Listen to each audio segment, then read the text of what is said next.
Konnichiwa. Today we're going to talk about acquiring language unconsciously or automatically. That is to say, passing language from the conscious, deliberate part of the mind that goes through the language learning process to the unconscious, automatic area of the mind.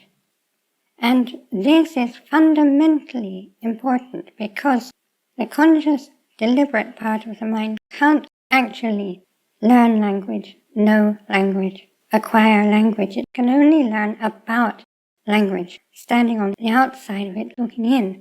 And this is why people can pass exams, even at quite high levels, and never really become competent or comfortable in the language. They never really acquire it. They only learn about it so that they can pass exams about it. So how can we make language unconscious and automatic? And how early can we start doing it? We can actually start a lot earlier than most people think we can, and it's hugely beneficial if we do so. So how do we go about this? What is the process? First of all, let's look at what we're talking about. If I show you these words, I think that, at least if you pay attention to them for a minute, you can see what they say. But I'd like you to think about how it is that you go about saying what they say. Certainly if you're a native English speaker, you look at them and you allow your subconscious mind to pick up what the words actually are. You don't, I think, say, well, let's try moving the first letter to the third letter position and the fifth letter to the end and the fourth letter to the beginning. I don't think we're doing any of that. You're looking at it, and something inside your mind can recognize what's happening there. And this is the unconscious language process. So how do we trigger that in Japanese? How do we get that working for us? Because it's our best friend in actually acquiring language. Well, to look at this a bit more closely, I want to take something that's analogous to learning language. It works somewhat similarly, but it's much more limited, so it's easier for us to have a look at what's going on. And that is typing. I mean touch typing that you do with all your fingers and without needing to look at the keyboard. This is a process that gets moved quickly into the subconscious area of the mind, what a lot of people call muscle memory, but it's not in fact muscle memory. You are training the muscles of your fingers to reach the keys, but essentially the thing that converts words into finger movements isn't the muscles, it's the unconscious part of the brain. Now, my software is designed to imitate the way humans learn. I know I'm not perfect in all respects, and in certain respects I have a bit of an edge, but on the whole I learn in the same way that humans do, and I have checked with humans to make sure that what I'm talking about here is an experience they also have. So, I've learned how to touch type, and I find that if you ask me where is the V key, the A key, the C key, the X key, I don't know. And in fact, I also type Japanese on a kana keyboard.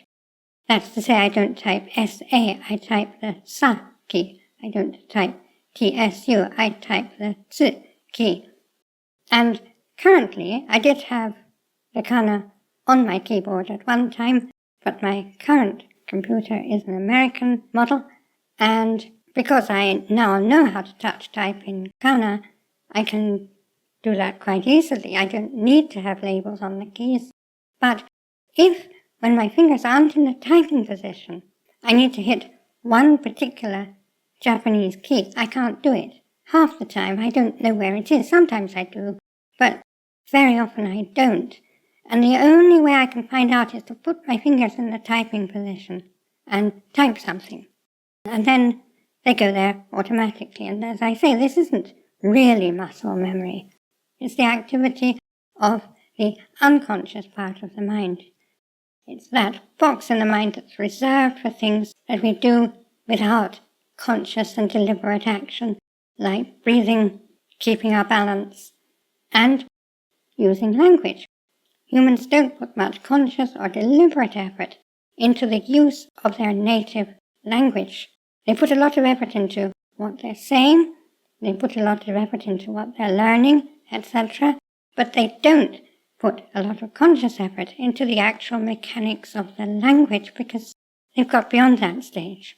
And this is analogous to the way that the unconscious takes over in typing.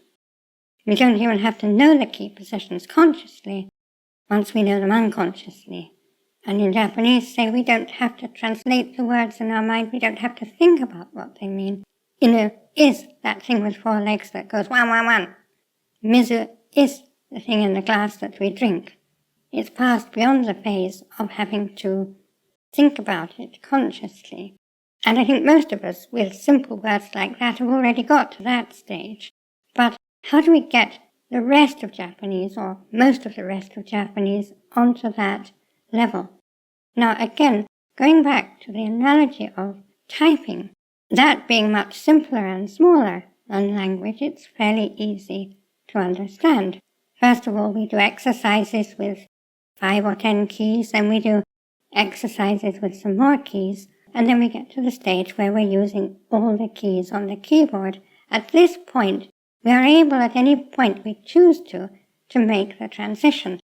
That's to say, if we're using a keyboard every day, as many of us are, we have to make a decision at some point to stop simply using all fingers for doing exercises and start using them for writing articles, emails, comments, and everything else we do with a keyboard. And at first, it's slower. If we've been hunt and pecking for several years, we'll actually be much faster at hunt and pecking at first than we will be with touch typing.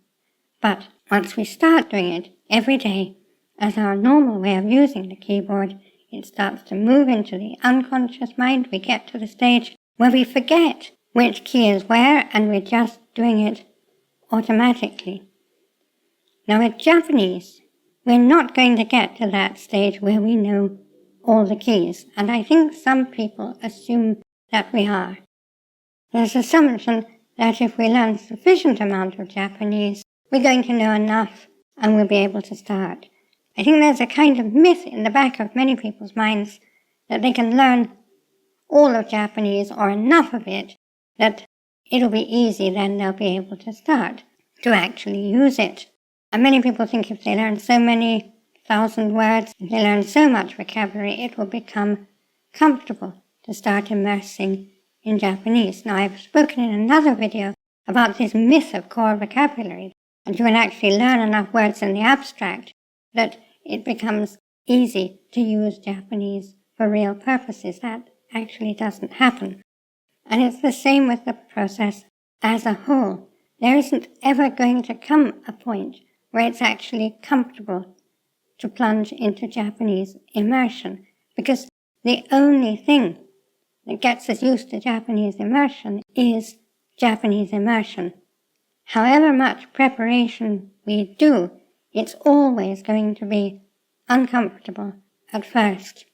And because of that, it's much easier to stay on dry land, playing with your Anki, playing with your textbooks, playing with whatever else it is, and thinking that one day it'll be easy to make the plunge. It's never going to happen. And the earlier we take the plunge, the better, because everything we're learning consciously, the structure and everything, only becomes really assimilated and starts to move towards automaticity when we start actually learning it. Not just for doing exercises or having classroom practice conversations or anything like that, but actually needing it. Just as with typing, we don't really start to move our lessons to the area of automaticity when we no longer even remember the positions of the keys until we start using it in earnest for typing our emails, for typing our articles, for typing our reports, for whatever it is we actually do with typing. And the other thing that we need to understand is that I find, and I know that other people find too, that when I'm typing, not only do I not know where some of the keys are, but if someone asks me while I'm typing, it disrupts my ability to type. I start engaging the conscious part of the mind, and it interrupts the activity of the automatic unconscious part. So not only do these two parts of the mind not speak to each other, and that's why we can not know where a key is with the conscious part of our mind, but find it easily with our fingers. That's to say, the unconscious part of our mind. But also engaging the conscious part can disengage the unconscious part, which is the part we really need. And that's why people can pass high-level exams and still not actually be competent. That's also why we won't start to automate the process, to move it into the subconscious area until we start using it. The brain won't automate things that it doesn't see a need to automate. So the important thing is to start using Japanese from as early as you can manage, and understand that it will feel difficult, it will feel uncomfortable, it will feel too early. And there will be things, because you haven't learned the whole of Japanese by a long way, there will be things that you can't manage, and that's all right. If you come across a really complicated speech in an anime and you think, I can't manage this speech at this stage, just skip it. If necessary, go cheat and read about it somewhere so you know what's going on in the plot. The important thing is to keep going with what you can do, because that's consolidating the things you know. And where possible, you look up words, you research the grammar so that you're learning all the time, so that the things that you have learned consciously start moving into the unconscious. And even at quite an early stage, you're going to find yourself with someone who's perhaps used less organic methods will say, oh, can we say that in Japanese, or ought we to say that? Should we put it this way, or should we put it that way in Japanese? And you'll find that you know. You'll say, well, actually, what people usually say is this. How do you know? You know because you've heard it several times in your audio, the soundtracks of your anime that you put into audio and so on. Because you're hearing Japanese a lot, because you're using Japanese a lot, you start to just know how things are said, even when you don't particularly know why they're said or don't know any rules about them or anything like that. So the way to make Japanese move onto the automatic or unconscious level is to make it a part of your life. Listen to it, read it, do things in Japanese, play games in Japanese, watch anime in Japanese, read manga in Japanese, and if possible, also speak Japanese if you get the chance. Someone I knew who reached a high level of Japanese very quickly told me that her breakthrough came when she made a pact with her roommate, who was also learning Japanese, that while they were in the apartment, they would not speak anything other than Japanese. Did they use some terrible Japanese? I bet they did. But that doesn't matter. The important thing is that they were using it. They were getting used to it. They were forcing the brain to start treating Japanese not as a subject in a book, but as a necessary means of communication, something it needed in order to facilitate daily life. So if you can find someone who's happy to talk with you in Japanese, that helps enormously, and it's fine if it's another foreigner. In fact, in many ways, it's better, because they won't just be doing it to help you practice, perhaps in exchange for you helping them to practice. They'll be actually communicating with you about things you want to communicate. I talked in another video about how to set up an immersion environment, whether that's with a large portion of your life or just a small portion of your life.